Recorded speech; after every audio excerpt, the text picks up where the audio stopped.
제가 25살 때 중국에 가서 중국어를 1년 동안 어학을 배웠습니다. 1년 동안 공부하니까 이제 HSK 5급 정도의 그런 시험도 보고 점수를 획득을 했어요. 그리고 나서 이제 그때가 25살, 26살이었거든요.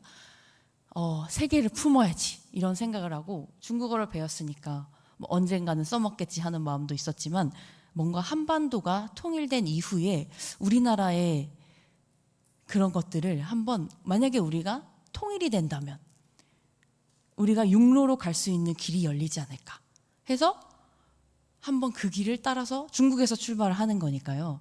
그러면 일단 북중 접경지대로 가보자. 단둥으로 갈 것이냐 아니면 연해주 쪽으로 갈 것이냐 해서 연해주 쪽으로 가게 됐어요. 그러면서 중간에 가면서 중국의 교회도 보게 되고 또 블라디보스톡에 가가지고 러시아 교회도 보게 되고 이제 거기서 결정을 해야 됐어요. 블라디보스톡에서 모스크바로 가야 되는데 시베리아 횡단 열차를 타고 갈 것이냐 아니면 비행기를 타고 갈 것이냐 뭘 선택했을까요? 경험을 하고 싶었는데 그 시베리아 횡단 열차 타는 경험을 하고 싶었는데 빨리 가고 싶었어요. 빨리. 그거 타면 8일이 걸리거든요. 근데 이제 그 8시간 비행기 타면은 블라디보스톡에서 이제 저 끝쪽 극동에서 그 러시아의 수도까지 모스크바까지 갈 수 있습니다. 그래서 비행기를 선택했어요. 그래서 모스크바를 둘러보고 세인트피터스버그를 둘러보고 그 다음에 다시 터키로 왔어요. 터키에 가면 뭐가 있죠? 에이시아 마이너 사도 바울의 그런 소아시아 7교회가 있어요. 그래서 그 터키를 다 둘러보고서 이제 터키는 지금의 터키 수도가 어디죠? 터키의 수도 이스탄불입니다. 이스탄불인데 그 옛 이름은 콘스탄티노플이라고 해요. 그 콘스탄티노플이라는 수도는 동로마 제국의 그러니까 그 수도가 1000년이 넘게 수도였어요. 완전 기독교 전 세계적인 그런 제국 중에 가장 긴 역사를 자랑하는 동로마 제국의 콘스탄티노플이 수도였습니다. 그래서 거기서 이제 한 해협을 제가 배를 타고 건너요. 이제 보스포러스 해협을 건너는데 이 지도를 보면은 그 삼면이 바다거든요. 어디를 가느냐? 흑해와 마리마라 해와 지중해를 통과하는 해협이에요. 엄청 좁은 해협인데 그 해협을 지날 때 제가 20대였잖아요. 그 해협을 지나는데 위로 북으로 가면 유럽이에요. 남으로 내려가면 아프리카예요. 동으로 가면 어디예요? 아시아예요. 근데 그 해협을 통과할 때의 제 마음이 심장이 터질 듯 했습니다. 그 젊은이의 그 터질 듯한 심장. 나의 가능성을 어디에서 꽃피울 것인가? 그런 질문으로 가득했어요. 예를 들면 우리가 상업을 한다면 어디 가서 내가 이 상업의 꽃을 피울 것이냐 아니면 내가 선교사라면 어느 대륙으로 가서 내가 복음을 심을 것이냐 그 어떤 가능성도 가득한 여러분이잖아요. 여러분들이 이 한국에서만 살 거라고 생각하지 마세요. 여러분들의 미래는 성령께서 여러분들을 주장하시고 성령께서 여러분들의 삶을 주도해 가시면 여러분들의 데스티니는 여기가 아닐 수도 있어요. 선교사가 되라는 게 아니라 여러분들의 그 가능성은 그렇게 대륙과 대륙을 넘나드는 무궁무진한 가능성을 꽃피우고 있다는 이야기를 해주고 싶었습니다. 시작부터. 자, 오늘 이 세계 지도를 한번 볼까요? 이게 1세기 당시에 예수님 사후의 세계 선교 상황을 나타내는 지도예요. 요즘에 AI가 발달해서 그 유세비우스라는 그 교회사의 아버지라고 하는 이제 분이 있어요. 유세비우스라는 모든 교회 역사를 전공하는 사람이라면 이 유세비우스를 모르고서는 역사를 논할 수가 없습니다. 이분은 4세기의 인물인데 초대교회부터 4세기까지의 기독교의 역사를 총정리하신 분이에요. 그래서 이분이 당시에 이 사도들이 어디서 순교했느냐, 사도들이 선교했던 지역이 어디냐 이런 것들을 이제 그의 저서에 다 남겨놨고 이 지도는 그것을 기초로 해서 점을 찍은 거예요. 보면은 아프리카, 그러니까 그 우리 유대 땅에서 시작해서 유대와 사마리아와 땅끝까지 이르러 복음이 퍼져나가는 그 첫 시작점을 점으로 지금 표기해 놓은 거예요. 그래서 오늘 우리가 만나볼 인물은 바로 빌립과 에티오피아의 넷입니다. 바로 아프리카의 복음의 씨앗이 되고 아프리카 교회 역사의 출발점이 된 그 이야기를 통해서 우리가 하나님의 생동하는 그 역사, 성령께서 움직이시는 세계 역사, 그 순간순간을 우리가 같이 여행하면서 지금 이 시대는 어떤 시대냐, 그럼 나는 어떤 성령님의 그 부르심과 가능성 속에 나의 인생을 드릴 것이냐, 이런 걸로 우리가 오늘은 좀 마음이 뜨거워지는 시간, 웅장해지는 시간, 그런 시간이 되었으면 좋겠습니다. 우리가 같이 말씀을 볼게요. 26절 한번 띄워주시겠어요? 주의 사자가 이제 빌립에게 나타납니다. 26절 같이 띄워주세요. 제가 갈까요, 뒤로? 네. 26절. 주의 사자가 빌립에게 말하여 이르되 일어나서 남쪽으로 향하여 예루살렘에서 가사로 내려가는 길까지 가라. 그 길은 광야라. 이제 시작되는 거예요, 오늘 말씀이. 주의 사자가, 성령께서 이제 빌립에게 나타나셔서 말씀하시는 거예요. 남쪽으로 가라. 근데 그 길은 광야길이래요. 광야길. 그래서 시작부터 갈지 말지 우리는 광야길 피해갈 수 있겠잖아요. 광야길이면 좀 거기 빡신 데 아니야? 빡신 거 아니야? 해가지고 피할 수도 있어요, 우리는. 근데 이 빌립은 피하지 않습니다. 가게 되죠. 일어나서 가서 보니까 에티오피아 사람, 곧 에티오피아 사람의 그 지금으로 따지면 기획재정부 장관 정도의 권력을 가진 사람이라고 할까요?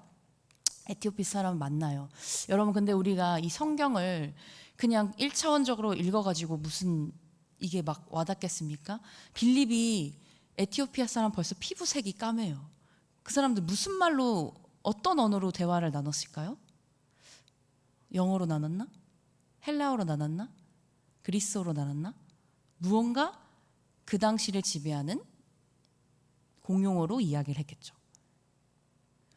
그들은 언어의 경계, 또 인종의 경계, 피부색의 경계를 뛰어넘는 만남을 하고 있습니다. 성령께서 이렇게 말씀하시죠. 성령이 빌립더러 29절, 성령이 빌립더러 이르시되 이 수레로 가까이 나아가라 하시거늘.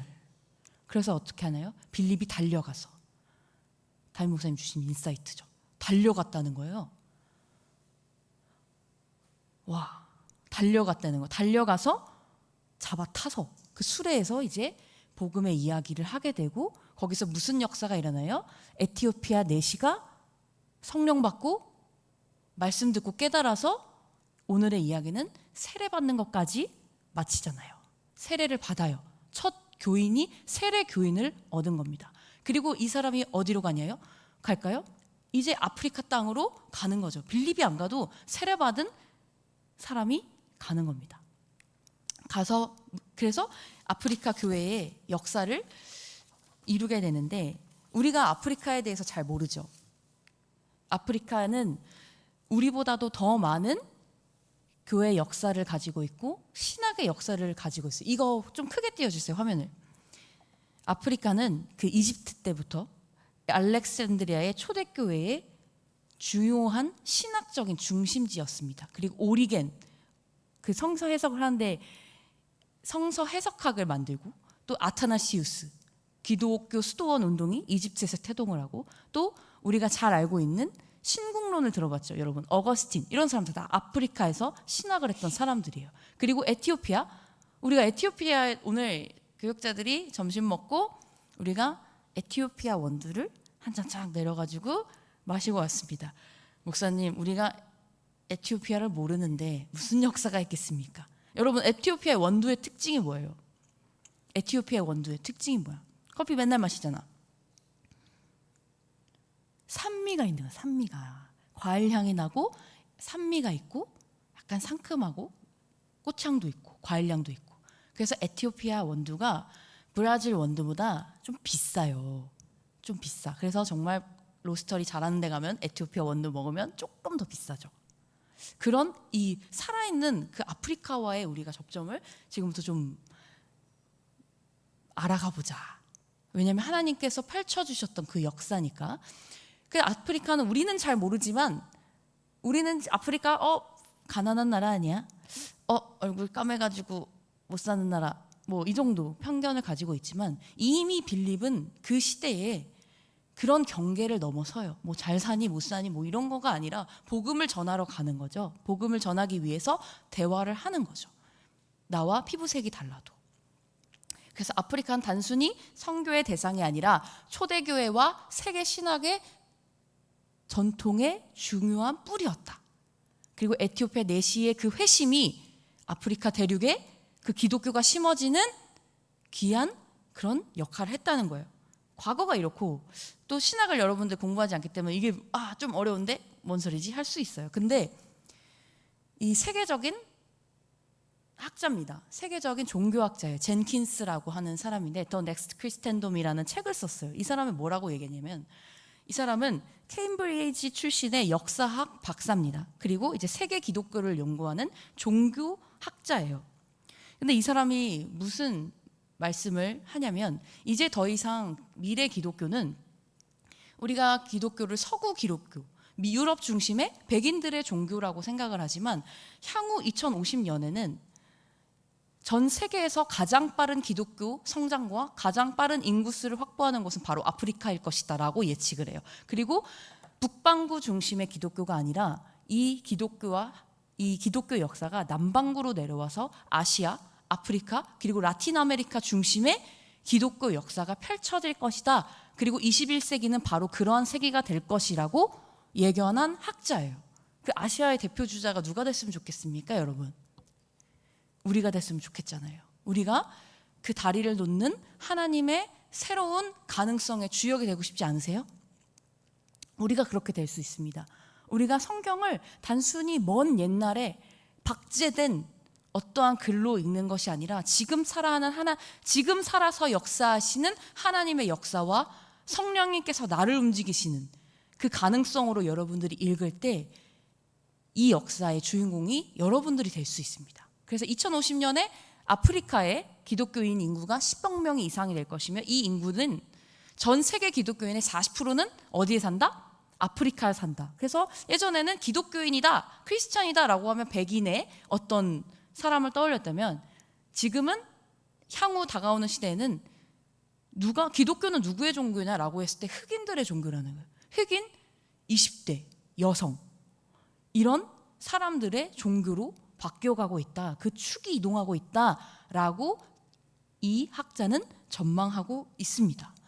이러한 역사를 만든 게 이 성경에서부터 시작된 에티오피아와 빌립의 그런 하나님의 역사를 움직이는 섭리적인 만남에서부터 시작된 거예요. 여러분, 이제 그 축이 남반구로 내려온다고 했잖아요. 남반구에 아시아와 라틴 아메리카와 그리고 아프리카가 있습니다. 지금 한국 기독교는 정점을 찍고 사실 조금 이렇게 주춤하면서 교세가 감소하는 추세잖아요. 그렇지만 하나님의 등불은 아직 꺼지지 아니하였으며 하나님의 등불은 아직 꺼지지 아니하였습니다. 그 등불이 아직 꺼졌다고 생각하진 않습니다. 왜냐하면 여러분들이 있으니까. 지금 우리가 다시 성령의 충만함으로 무장할 수 있으니까 우리가 아직 쇠락의 길을 본격적으로 저는 타고 있다고 생각지는 않습니다. 그래서 우리가 다시 그 성령의 능력으로 충만함을 입었으면 좋겠어요. 이런 역사의 순간 빌립과 그 에티오피아 기재부 장관격의 그 내시의 그 역사적인 만남처럼 아시아 교회에도 그런 역사가 있었거든요. 아시아 교회 그런 역사가 다른 뭐 중국, 뭐 싱가포르 뭐 이런 나라가 아니라 우리나라의 역사에 그런 순간이 있었어요. 그 수레로 나아가라, 달려가라. 그 비이클이잖아, 비이클. 거기서 만나서 얘기했잖아요. 우리나라의 역사에도 정확하게 그런 순간이 있었습니다. 하나님께서 우리에게 복음을 보내주신 그 시초가 된 그 만남이 있어요. 바로 보빙 사절단과 가우초 목사의 만남입니다. 가우초 감리교 목사님이거든요. 때는 1882년에 이 조선과 미국이 조미수호 통상조약을 맺습니다. 뭘 맺었다고요? 조미수호 통상조약을 맺어요. 미국과 우리나라의 근대적인 조약입니다. 그 전에 우리는 어떤 정책을 썼어요? 문을 어떻게 해요? 세국 정책. 우리는 문을 닫아요. 이제 뭐 서구 열강이 들어오면 우리는 다 죽는 줄 알았어요. 그리고 한 번 진짜 싸워보기도 했어요. 누구랑 싸웠어요? 우리가 누구랑 전쟁했나요? 누구랑 했어요? 미국이랑 우리가 전쟁했던 거 아십니까? 미국이랑 우리가 싸웠어요. 전쟁을 미국이랑 했습니다. 신미양요에서 아주 대패를 당하죠. 조총 들고 오는데 우리는 활을 쏘고 돌을 던지고. 그런데도 그 미국인의 역사가의 기록에 보면은 조선인들이 그 죽음을 두려워하지 않는다고요. 기술적인 압도적인 차이가 나는데 자기의 지금 죽는 거예요. 근데 그 죽음을 두려워하는 자가 없었다. 그 도대체 이 조선민족 뭐냐? 라고 하는 그 미국인들의 기록이 있거든요. 야, 이 깡이 대단하다. 기술적으로 완전히 압도당하고 당연히 지는 적 누가 봐도 뻔히 불보듯 지는데 그 기세가 깡이 있었습니다. 우리 민족이. 그런 것 같아요. 그 역사의 면면들을 보면은 중국에 가서도 막 절하라고 하는데 막 고개 막 들고 있잖아요. 어쨌든 1882년에 그 조미수요 통상조약의 그 후속 조치로서 드디어 이제 우리가 이미 다 졌어요. 이제 열기로 결정했어요. 그래, 안 된다. 서구 것을 보고 배우자.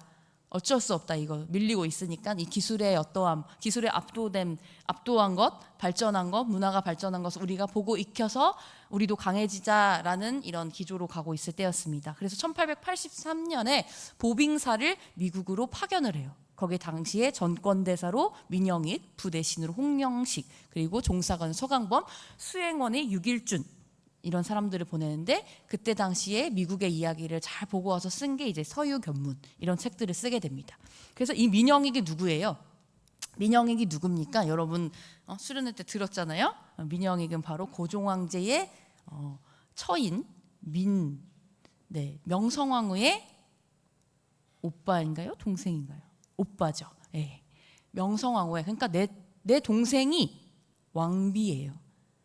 내 동생이 왕비예요. 그래서 이제 미국에 가서 하버드 대학도 방문을 할 것이고 예일 대학도 방문을 할 것이고 그리고 워싱턴 DC에 가서 백악관도 방문을 할 예정으로 이제 미국에 가게 된 겁니다. 그런데 여기서 역사적인 만남이 이루어져요. 바로 존 프랭클린 가우처 목사와 만나게 되는 겁니다. 기차 안에서 만나요. 시카고에서 워싱턴으로 향하는 기차 안이었어요. 근데 이 만남을 통해서 무슨 일이 벌어지냐? 먼저 가우처라는 사람은 이 보빙사를 만나기 전에도 이미 아시아 선교에 많은 후원을 하고 있던 사람이었어요. 이 사람은 집안이 이제 처갓집, 장가를 잘 갔나 봐요.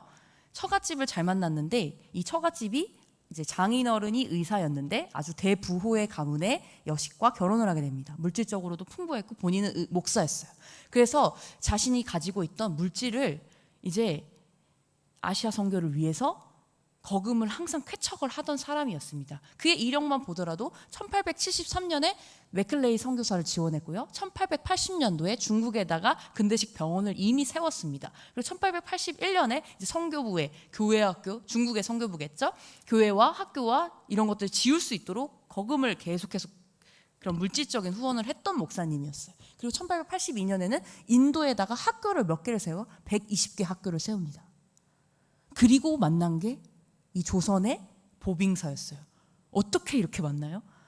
어떻게 아프리카 사람을 어떻게 아프리카 사람이 유대교에 관심, 예수님에 대해서 이 복음의 말씀이 뭐냐라고 해서 빌립과 에티오피아 내시가 만난 것도 굉장히 희박한 일이잖아요. 근데 어떻게 우리가 미국에 다 갔는데 그것도 고종 황제의 내 동생이 왕비인 고위급 관료가 미국에 가게 됐는데 하필 그 기차에서 어떻게 감리교 목사님 만나죠? 그래서 모든 역사가들이 이것을 하나님의 섭리라고 이야기를 합니다. 그렇게 해서 본격적으로 이 한국 선교의 문이 열리게 되거든요. 이 가우처 목사가 이 한국의 이 보빙사 이 관료들과 이야기를 하면서 한국에 선교할 수 있겠다. 이제 가우처 박사는 보빙사와의 만남 이후 조선 선교의 가능성을 확인하고 이제 선교를 할 수 있도록 그 설득 작업에 들어가요. 선교부를 설득해야죠. 그래서 자기가 그러니까 1883년 11월에 미국 감리회 해외 선교위원회에다가 내가 2,000불을 기부하겠다라고 해서 처음으로 이제 조선 선교의 문을 열게 되는 거며, 그 다음에 누가 들어와요? 맥클레이가 들어오는 겁니다. 근데 그 당시만 해도 우리 애가 이제 통상 뭐 외국인들 들어와서 막 걸어다닐 자유가 없어요. 여러분, 그러니까 우리가 걸어다닐 수만 있어도 복음 전해야 되는 것들을 이게 느끼게 해주는 건데, 외국인들이 와서 막 전도하거나 걸어다닐 자유조차 없다니까요. 그래서 맥클레이가 들어왔지만 입국해서 정주에서 선교 활동을 하지 못해요. 다만 뭐를 하느냐? 민영익을 알잖아요. 그래서 고종 황제를 설득하는 거예요. 공식적으로 우리는 선교할 수 있게 허가해달라는 거예요. 그래서 여러 가지, 그 다음에 누구를 들여와요? 알렌이 오는 거예요. 알렌 누구예요? 의료 선교사님. 그 다음에 누가 들어와요? 그 유명한 딱 2명 알죠? 여러분, 다 몰라도 2명은 알아야 되잖아요. 언더우드와 아펜젤로가 들어와서 본격적으로 한국 역사에, 한국 선교 역사의 이 수레바퀴를 본격적으로 움직이기 시작하는 거예요.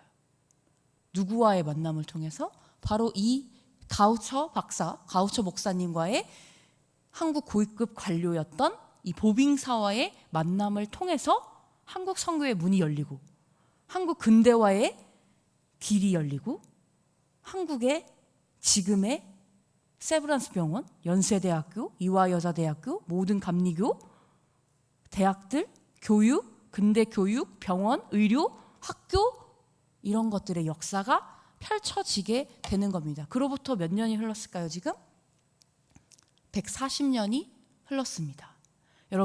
여러분들은 선교가 뭐라고 생각을 하십니까? 선교가 뭐라고 생각을 하세요? 그냥 단기 선교 가는 거예요? 단기 선교 당연히 가야죠.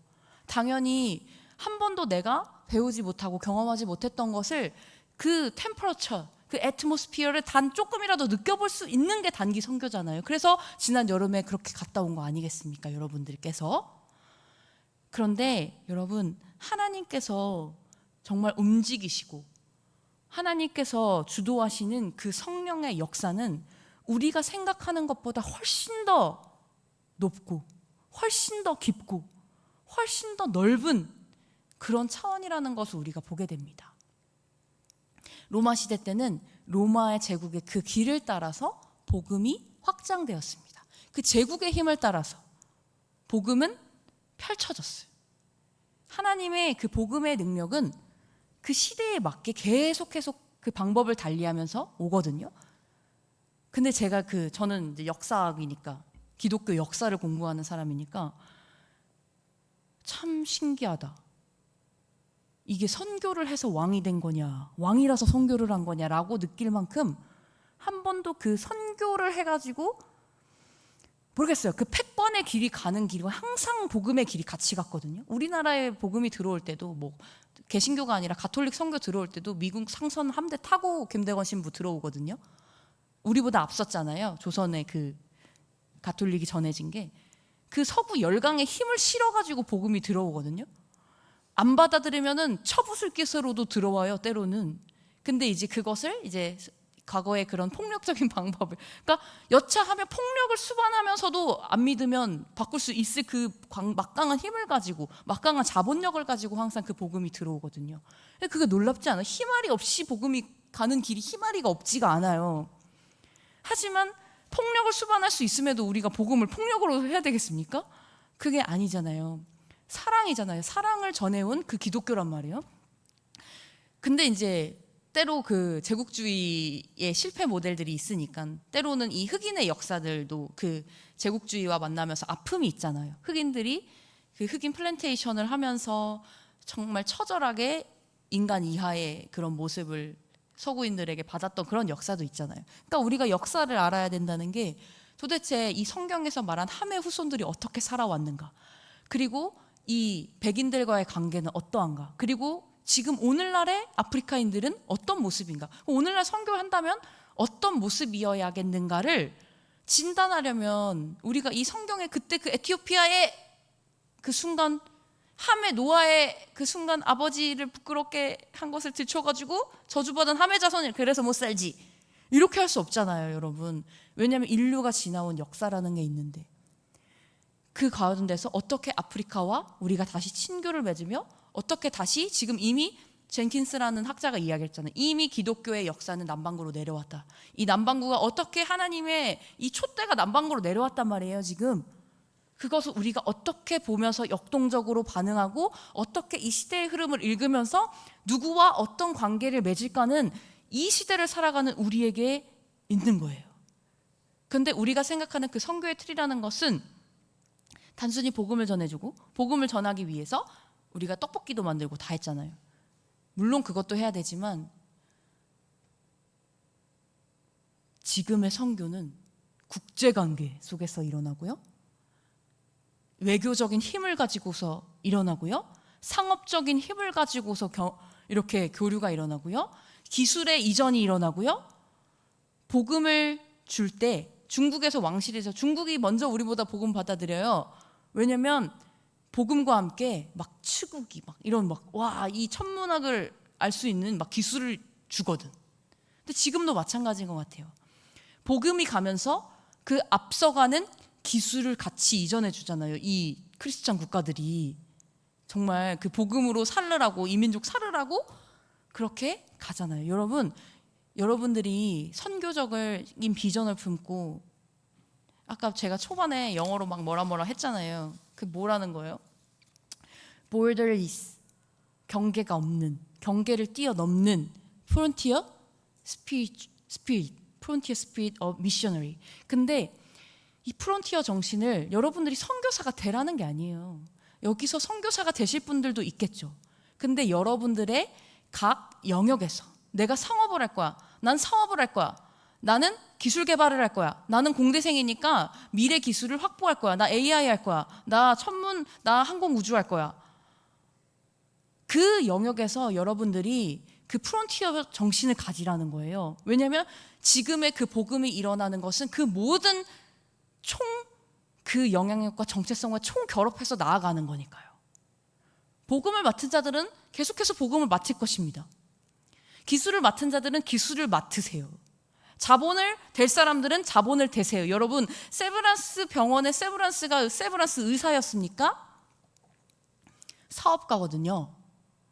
근데 그의 이름은 길이 남아잖아요. 지금도 세브란스 병원에서 하잖아요.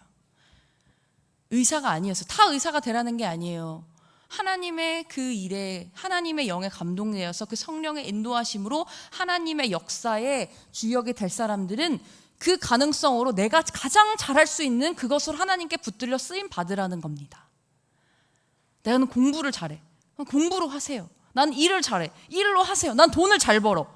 그 돈으로 하나님 앞에 하나님의 그 일이 나아가는 그 길로 가세요. 그 복음이 다니는 하나님께서 마음껏 다니시는 그 복음의 길로 가세요. 성령의 길을 따라가세요. 그러려면 우리가 성령 충만해야 돼요. 그러려면 하나님이 찾으시는 사람이 돼야 돼요. 하나님이 찾으시는 사람. 그런 사람은 어떤 사람입니까? 주의 영에 이끌려 날아가는 사람. 하나님의 영에 이끌려야 돼요. 하나님의 영에. 내 뜻, 내 고집, 내 생각, 우리 부모님의 바램이나 물론 부모님의 뜻도 있겠죠. 근데 그것을 뛰어넘는 전 우주적인 하나님의 계획과 섭리의 뜻이 여러분을 통과한답니다. 하나님의 큰 그림 안에 여러분들이 하나의 퍼즐 조각을 가지고 있어요. 이것과 순방향으로 가십시오. 하나님이 가시는 그 길에, 성령께서 가시는 그 길에 여러분들이 작은 그 퍼즐 하나를 들고 있어요. 근데 이게 우리가 잘 안 보이잖아요. 하나님 너무 크시고 모르겠어요. 근데 여러분들이 각자의 그 심령 속에 하나의 퍼즐씩 다 갖고 있어요. 여러분의 배우자가 될 사람은 그 반대쪽에 아주 꼭 맞는 퍼즐 하나 들고 있는 사람이겠죠. 하나님이 부르셨다면. 하나님이 부르셨다면요. 그 큰 그림 안에 같이 들어갈 사람은 그 그림이 퍼즐 조각이 맞아야 되겠죠. 근데 안 맞으면 뭐예요? 아닌 거예요. 아닌 거 아쉽지만 마음은 슬프지만 그럴 땐 과감히 끊어내야죠. 그리고 하나님의 20대 때는 여러분 그 역동성을 가지고서 하나님이 지금 21세기 이 한국과 이 세계를 어떻게 운영하시는가에 대해서 여러분들이 분별을 하셔야 돼요. 어떻게 분별할 거예요? 어떻게 분별해? 영 분별의 은사를 받으실 겁니까? 영 분별의 은사를 통해서 이거다 이렇게 받을 거예요? 물론 기도와 말씀으로 충만해서 하나님의 말씀을 따라서 가야 하지만 벌써 나와 있잖아요. 책이 많이 있잖아요. 역사를 알아야죠. 기술의 변화를 알아야죠. 여러분 공부 열심히 하셔야 돼요. 학생 때는. 이 세상이 어떻게 뉴스도 보셔야죠. 이 세상이 어떻게 흘러간다. 근데 우리 부모님 세대는, 저희 부모님 세대는 경제 부흥의 주역들이 되셨었고 경제를 이 맨주먹으로 일구신 분들이기 때문에 불투명한 속에서 미래를 진단하고 나아가시는 것에 능하신 분들이에요. 근데 우리는 아니거든요. 우리는 이미 경제 개발이 끝난 세대의 그 열매를 누렸기 때문에 어떻게 불투명한 게 왔을 때 어떻게 뚫고 가는지를 우리가 잠재의식 속에는 있을 수 있으나 그것을 우리의 경험으로 우리 것으로 만들었나요? 있어요? 우리 안에? 맨주먹으로 막 읽어낸 역사가 여러분들 있어요? 없죠. 근데 이 선교사님들의 개척 정신, 이 사업가, 실업가들의 그런 정신들은, 그러니까 여러분들이, 제가 선교사가 되라는 얘기가 아니라 거듭 말씀드린 건 여러분들이 할 수 있는 그 속에서 그 프론티어의 정신을 발휘하는 우리 다음 세대가 되었으면 좋겠다고 생각을 하는 겁니다. 그 사람의 특징, 주의 사자의 지시가 있을 때 계속 지금 사도행전 8장에 성령이 이르되, 성령께서 말씀하실 때 가라, 달려가라 할 때 다 순종하잖아요. 광야로 가라, 광야로 가요. 다 성령께서 계속 움직이시는데 안주하지 않고 움직이잖아요. 주의 사자, 주의 성령께서 말씀하시면 그게 광야길이든지 다 포장된 도로든지 비포장된 도로든지 가는 거예요. 가는 거예요. 근데 왜 우리 부모님 세대를 말씀을 드리냐면, 부모님 세대들은 비포장 도로를 포장하신 분들이에요. 비포장 도로를 포장해서 다 길을 닦아놨다고요. 우리는 그 길만 가는 거예요. 못 타고요. 외제차 타고 가고 있잖아요. 우리 세대는 웬만하게 1억 벌면 벌써 딱 벤츠 사잖아. 아직 안 샀어요? 1억 되는 순간 사겠죠, 여러분? 여러분, 그래서 우리는 비포장도로 포장할 줄을 모를 수도 있다는 생각을 해요. 제가 가장 두려운 부분이기도 합니다. 비포장도로가 딱 인생에서 나왔을 때 내가 그것을 포장할 줄을 모를까 봐. 거기다가 막 뜨거운 아스콘을 깔아가지고 뜨거운 걸로 눌러가지고 길을 곧게 할 줄을 모를까 봐, 우리 세대가. 그게 너무 두려워요. 그 정신이 우리 다음 세대에 없을까 봐서 제 안에도.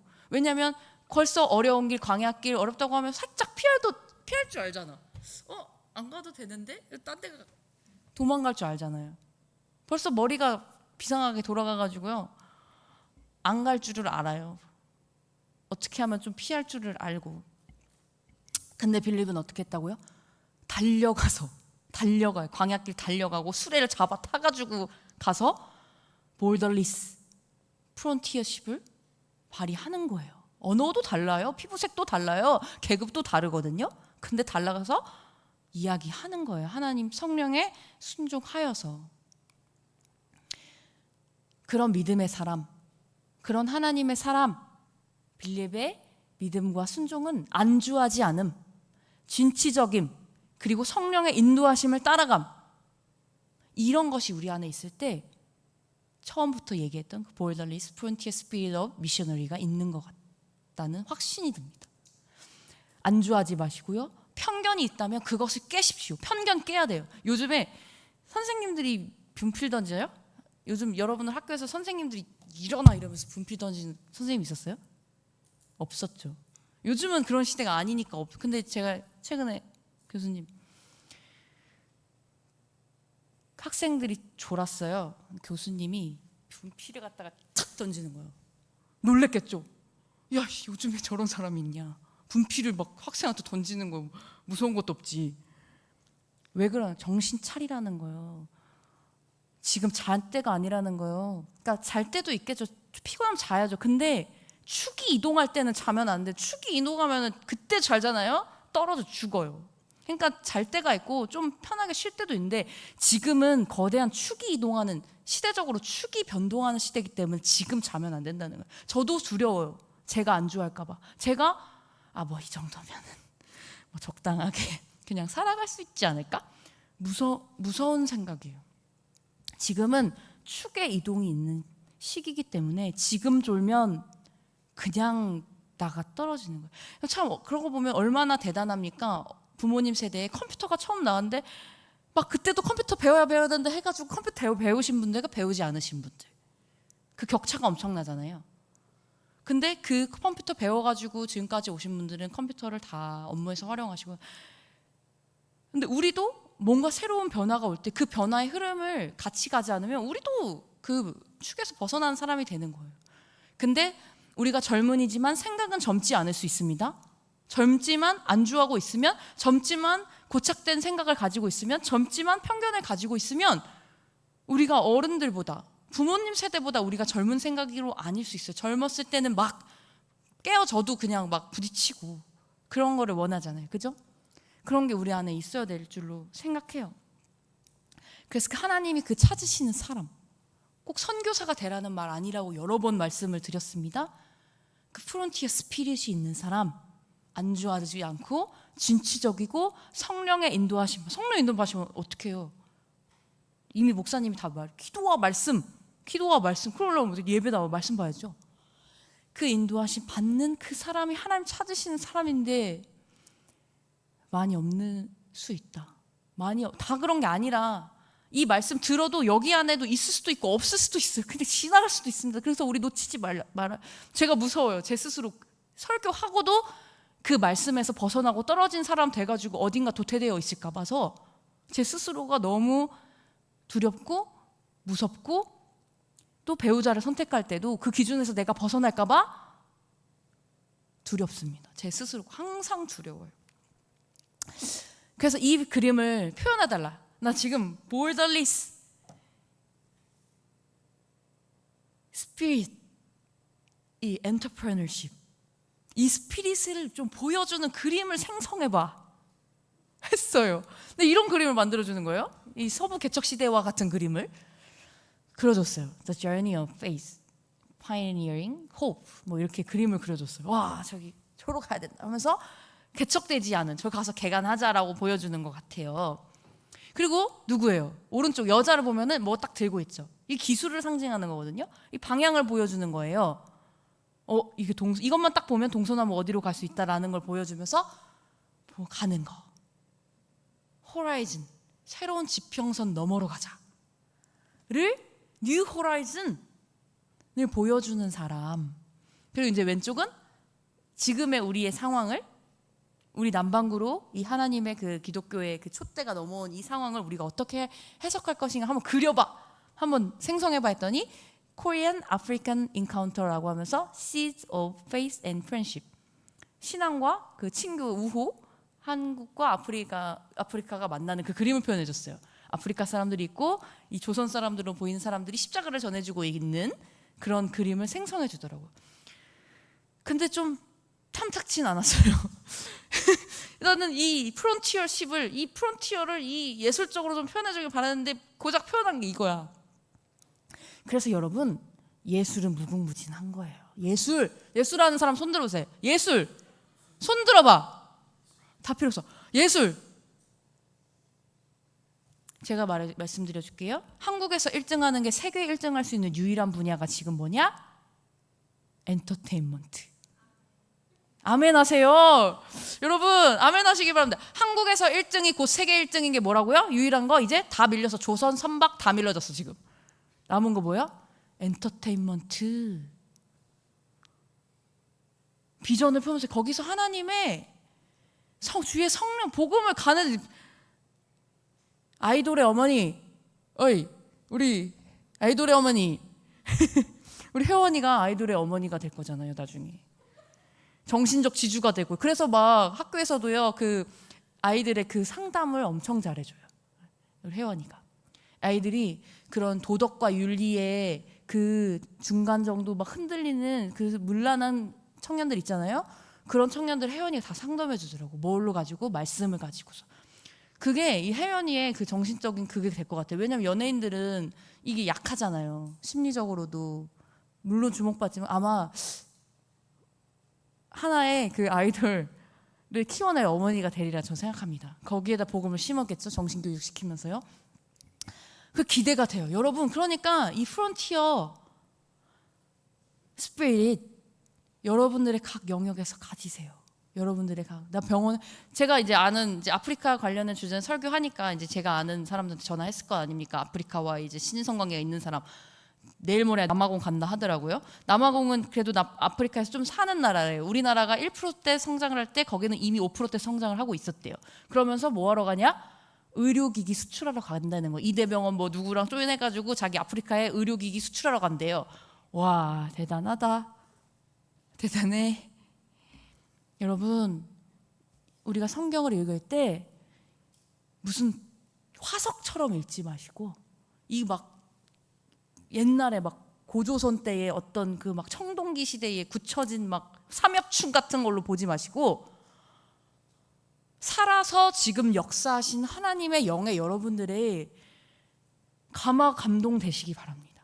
그래서 지금 이 시대를 통치하시는 하나님 온 천하 온 세계에 인도하시고 역사하시고 만드시는 하나님이시거든요. 지금도 역사하시고 지금도 일하시고 앞으로도 일하실 하나님이십니다. 제가 역사 공부해 보니까 이 선교가 가는 길, 하나님의 마음 가는 그 길 따라서 모든 기술, 모든 문화, 모든 교류, 모든 자본, 모든 정치적 힘, 패권, 생명력이 같이 따라다니더라고요. 제가 역사를 공부하면서 발견한 그건 하나였어요. 복음 가는 길에 모든 힘이 따라간다. 근데 그걸 폭력으로 깨버린 게 아니라 사랑으로 죽어주는 거예요. 다 깨부실 수 있어. 깨부시고 믿을래? 안 믿어? 이 가난한 나라야. 이러면서도 진상한 게 아니래요. 죽어주셨어요. 죽어주셨어요. 그 역사가 지금도 우리 가운데 있고 우리를 통해서 우리가 여러분들이 다 각자의 영역에서 그 복음이 다니는 그 길에 그 길을 따라 나아가는 여러분들의 인생 다 되시기 원합니다. 우리가 이 시간에 함께 기도했으면 좋겠습니다. 지금도 계속되는 하나님의 구원의 역사. 빌립과 네시의 만남은 아프리카 교회의 시작이 되었고 가우처 목사님과 민영이 그 보빙사의 만남은 한국 선교의 문을 열었습니다. 하나님은 지금도 주의 영에 이끌려 순종하며 달려가는 사람을 찾고 계십니다. 우리의 작은 순종이 하나님 나라의 큰 역사가 될 수 있습니다. 성령의 인도하심에 민감하게 반응하는 그런 인생이 필요합니다. 하나님께서는 그 사람을 찾으세요. 잘 없어요. 요즘에 제가 보니까 잘 없더라고요. 교회에서 뭐라고 얘기하면 남북 선교, 남북 통일 얘기하면 오늘 제가 교회 가서 엄한 기도하고 왔습니다. 이렇게 얘기를 하더라고요. 교회에서 선포되는 그 말씀에 전혀 자신의 가치관이 동화되지 않는 상태, 동기화되어 있지 않은 상태의 청년들을 제가 많이 봤습니다. 깜짝 놀랐어요. 이들의 삶을 지배하지 못하고 있구나. 하나님께서 지금도 역사하고 계신데 이들이 하나님의 그 말씀에 전혀 자신의 인생을 동기화시키지 못하고 있구나. 야, 결혼할 남자 없다. 야, 하나님의 비전에 사로잡힌 남자가 없어요. 깜짝 놀랐습니다. 교회에서 그렇게 비전을 얘기해줬는데 제가 소개팅하면 딱 물어보거든요. 비전이 어떻게 다 죄송합니다. 비전이 없어서 이러고 물러간 남자가 있었어요. 제가 교회 가서 오늘 엄한 기도했습니다. 남북 통일을 기도하더라고요. 그게 왜 엄한 기도예요? 이 시대 유일한 지금 시대 정신인데 왜 그게 엄한 기도입니까, 여러분? 여러분의 삶을 하나님의 이 땅을 향한 하나님의 그 크신 섭리와 크신 계획과 넓고 크고 높고 측량할 수 없는 그 하나님의 비전에 여러분들의 꿈을 동기화시키세요. 하나님들을 여러분들의 꿈에 동기화시킬 겁니까? 하나님이 크신 분인데 제발 우리가 이 근시안적으로 보지 말고 그 하나님의 꿈을 우리가 함께 붙잡았으면 좋겠어요. 저도 놓치기가 싫어요. 여기까지 와가지고 신학 다 할 때 다 끝날 때쯤 제가 하지 말까? 포기할 수도 있잖아요. 저도. 근데 나중에 처절하게 창피함과 부끄러움 당하고 싶지가 않은 거예요. 그래서 광야길 가라고 해도 가고 싶은 용기와 두려움 반반이 막 있어요. 저도 두렵고 용기와 두려움이 양가 감정이 있습니다. 근데 승리하고 싶어요.